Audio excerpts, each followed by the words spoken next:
Hey guys, how are you all doing today? Welcome back to another video. And in case today is the first time you're coming across this face, you're welcome. My name is Oli. I am an international student currently living here in the UK.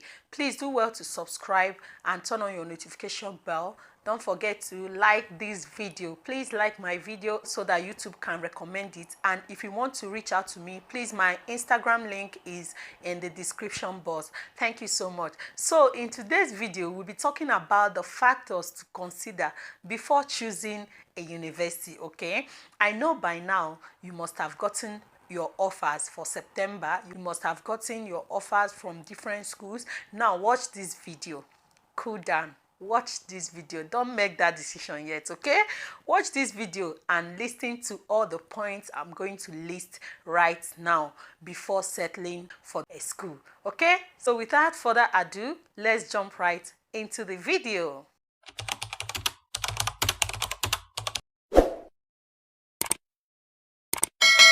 So the number one factor you should consider is the cost of study or the tuition fee. Okay, so this is all about your finance. Okay, I said it in one of my videos that money is a deciding factor. Okay, so when it comes to deciding on the school you will choose, you need to look at your pockets. Okay, you need to look at your budget. What do you have?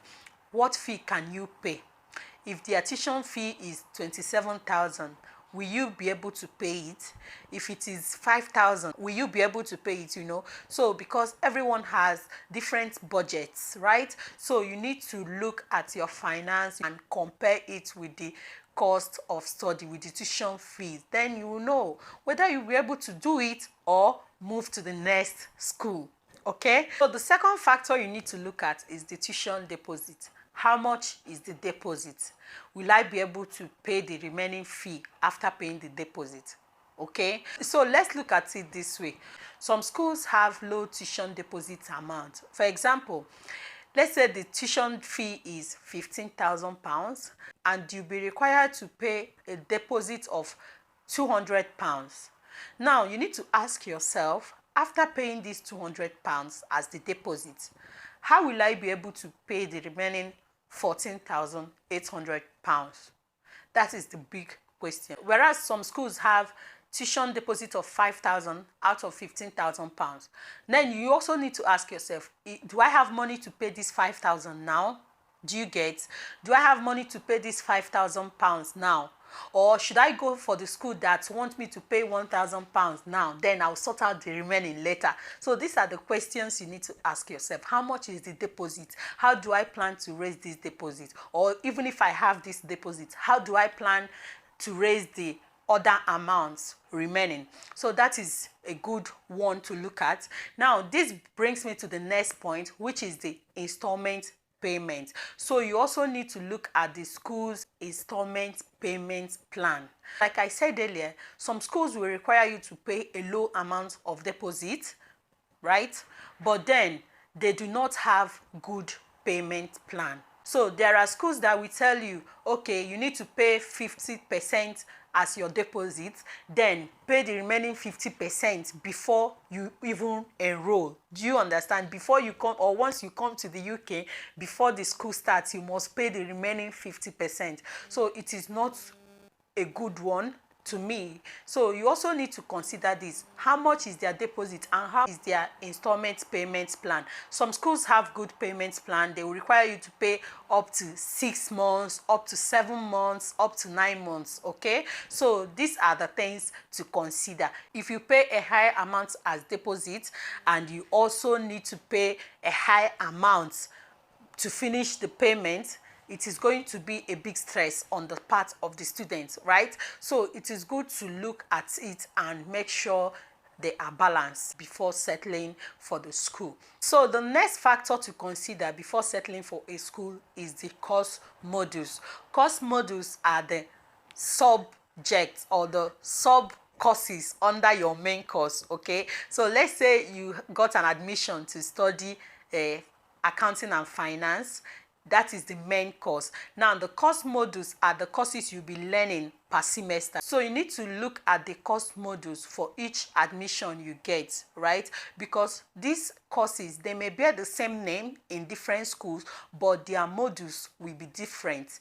Yes, I am saying this out of experience, because there is a school I wanted to settle for before, but I didn't go there because of the course modules, although I felt their modules was scanty, right, than the school I settled for. So you need to check these course modules. Some of these modules are just basic, like basic things you can cope with. Some of them are very advanced, while some are technical. So you need to make sure these are subjects you understand very well and you can be able to pass. So the next factor you need to consider is the English proficiency test. Okay, most schools do not require you to do IELTS, right? IELTS is just the popular one. Most schools do not require you to provide or write any IELTS, whereas some does. Okay, so but with your WAEC, for most of them, with your WAEC or your NECO, or I don't know, for other people coming from every other country, it might be different for them.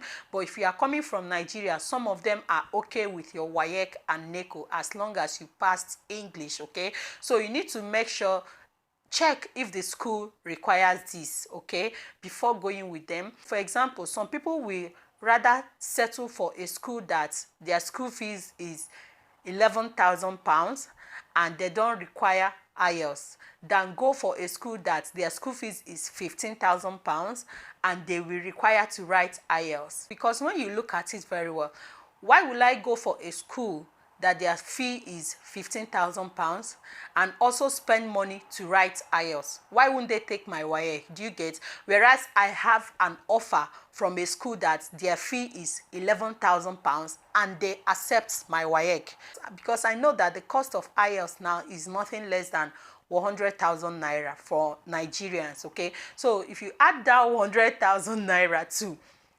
£15,000, it has increased. Okay, but WAEC, you already have your WAEC. Okay, then the other way around is you may get an admission from a school that their fee is £11,000, but they require you to write IELTS, and another school gave you an offer, their fee is 15,000 and they don't require you to write IELTS. So you just look at it, it's good to go for the one with £11,000 and write IELTS, which is just 100,000 naira, than taking the offer of £15,000 and pay extra £4,000. You get? So these are the things to also put into consideration. Okay, so the next factor to consider before choosing a university is the location. Okay, location is very important. Okay, because as a student, you don't want to go to a school where you will be paying a lot, cost of living, cost of everything is so high. So many people like going to London, right? Because London is where it is happening. We all get that. Okay, but as a student, you want to start where you can be able to afford, live stress-free without having to be stranded, without having to put yourself under pressure. Okay, so if you're an international student and you've checked your pocket very well, if you know that you cannot do it in London, please, there are other places outside London that you can actually live a fulfilled life. Okay, life in London is very expensive, and we know that when you're applying for your visa, you need to show the UKVI that you can maintain yourself living in London, and the amount they require for those living in London is actually bigger and higher than those living outside London.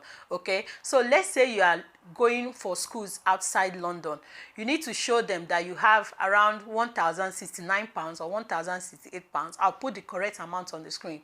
You need to show them 1,060 something pounds for 9 months. Okay, but if you are going for schools in London, you need to show them £1,334 for 9 months. Then multiply that with your family, in case you are going with family. Okay, so it is actually expensive to live in London. You need to look for a good location where you will also get jobs. You need to check the job prospects. You need to check the cost of living. You need to check the cost of childcare in case you also have children. All right. Another thing to also put in consideration is your family and friends. You will also like to go to where you have family, where you have friends. If it is in London, you have families, please go there. Don't say I told you not to go. Okay, so you need to check where you have family and friends, where you have help, but don't plan with them. Okay, you also need to make your own plans. Okay, there are cities that you will go to and there are no jobs there. Yes, so you need to be sure that where you are going to live, there are jobs, or you may be required to live in another city outside where you are studying. Okay, so these are things you need to make inquiries. Check social media, check Telegram groups. There are so many Telegram groups where you can ask people that are already there and they will give you the necessary information. Okay, the next factor to consider is the CAS requirement. Yes, so you need to check if the school require POF. Do they require POF before CAS, so that you can start building your account statement on time. You also need to check if they do pre-CAS interviews. Some schools do these interviews as well, while some don't. Then you also need to check if they will require this mandatory questionnaire like Teesside University does. So they will require you to fill some questionnaire, and when you don't get these things correctly, you will be denied the CAS. They will not issue you the CAS. If you don't pass your pre-CAS interview, you will not be given the CAS as well. Okay, so these are the things you need to make sure you consider. Check very well, make proper arrangements, and make proper plans so that you pass your pre-CAS interview and get your CAS. The next factor to consider before settling with a school is the course placement. Okay, so you need to check the schools that have given you offer, then look for the one that has placement with the course. Okay, it is very necessary to choose a course with placement because it gives you more time, right? So let's say you're going for a 2 years course with placement. This will give you more time to study, and after the study you start your placement. This means that you start working, and this will give you experience and buy you more time to know your next move, to know the next visa you are going on. All right, so it is advantageous to go for a course with placement than just going for a 1 year course without placement. All right, so put this into consideration as well. The next thing to consider is the course length. Make sure when you get your offer that the course length is not less than 365 days. If your course length is less than 365 days, it is going to be an issue, in the sense that you'll be given a 14 months visa, right? They will just give you an additional 2 months visa, which is not enough to plan, which is not enough to do anything. You may not even have enough time to do the graduation, try to enter post study or any other type of visa. Do you get? Okay, but if your course is more than 365 days, you'll be getting an additional 4 months visa. Okay, so instead of them giving you 12 months visa or 14 months visa, you'll be getting a 16 months visa. This is why it is very important. So make sure when you get your unconditional offer, read it through, read it very well. Make sure that it is stated that the course length is 365 days. That way you get an additional 4 months visa, which will give you time to know your next move. All right, so the last thing, which is the major thing to do before choosing a school, is to pray. You need to pray. You need to ask God for guidance. He's the only one that can guide you. Okay, even these videos we are making will not guide you enough, to be honest. Okay, it is God that will guide you to choose the correct school, to choose where you will go, and you will not go and see way and you will not go and suffer. Okay, so you need to pray and ask God for guidance. He's the one that will guide your decision, direct your decision, and you will not make the wrong decision. So that will be all for this video. Thank you so much for watching. I hope you have thumbs up. Please like the video. God bless you, and I will see you all in my next one. Bye for now.